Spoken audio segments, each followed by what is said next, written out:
సహజత్వం ఉట్టిపడాలి, పెట్టుబడులు ఆకర్షించాలి, ఆ తరహాలో మూసీ పరివాహకాన్ని తీర్చిదిద్దండి అంటూ కూడా ఏదైతే మూసీ పరివాహక ప్రాంత చిత్రపటాన్ని పరిశీలిస్తున్న రేవంత్ రెడ్డి అంటూ కూడా మనం చూస్తున్న అధికారులతో కలిసి ఆయన రివ్యూ చేశారు నిన్న మూసీ ప్రక్షాళనకు సంబంధించి. అదేవిధంగా దానిలోనే ఒక కామెంట్స్ చూసినట్లయితే నదిలో నిరంతరం మంచినీటి ప్రవాహం ముఖ్యం, వీలైనంత త్వరగా అభివృద్ధి ప్రక్రియ ప్రారంభించాలి అంటూ ఆ రివ్యూలో రేవంత్ రెడ్డి కూడా మాట్లాడారు.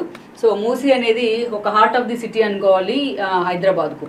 ఒకప్పుడు మంచినీటి నదిగా పేరున్న మూసీ ఈరోజు ఏ స్థాయిలో మూసీకి పక్కనకి వెళ్తే ముక్కు మూసుకునే పరిస్థితిలో ఉందనేది వాస్తవం.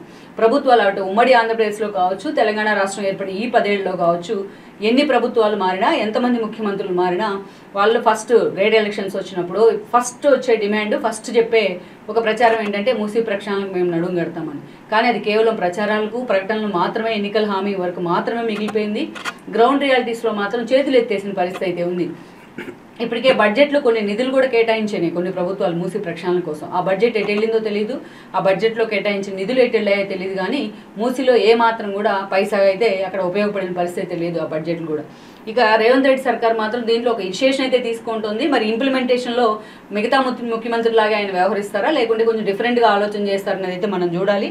రివ్యూ చేయడం జరిగింది. కాకుండా ఇక్కడ కొన్ని కీలక కామెంట్స్ ఏంటంటే, సహజత్వం ఉట్టిపడాలి, పెట్టుబడులు ఆకర్షించాలి. మూసీ పరివాహక ప్రాంతం చుట్టూ కూడా ఆ స్థాయిలో పెట్టుబడులు ఉండాలి, కొన్ని పరిశ్రమలు కూడా ఇన్వైట్ చేసే విధంగా ఉండాలి. అందుకే అక్కడంతా ఆకర్షణీయంగా ఉండాలంటే ముందు లోతుల్లోంచి మూసీ నది ప్రక్షాళన జరగాలి అంటూ కూడా ఆయన మాట్లాడారు. నదిలో నిరంతరం మంచినీటి ప్రవాహం ముఖ్యం అంటూ కూడా, ఆ ప్రవాహం మంచినీటి ప్రవాహం ఉంటే అక్కడ దుర్గంధం కూడా రాకుండా ఉంటుంది పూర్తి స్థాయిలో. అందుకే ఈ అంశాన్ని కూడా హైలైట్ చేశారు. వీలైనంత త్వరగా అభివృద్ధి ప్రక్రియ ప్రారంభించాలి అంటూ అధికారులందరినీ కూడా ఆయన ఆదేశించడం జరిగింది. ఒక పర్యాటక కేంద్రంగా మూసీ నదిని ప్రక్షాళన చేయాలి అంటూ చాలా సీరియస్ గైడ్ లైన్స్ అయితే ఇచ్చున్నారు.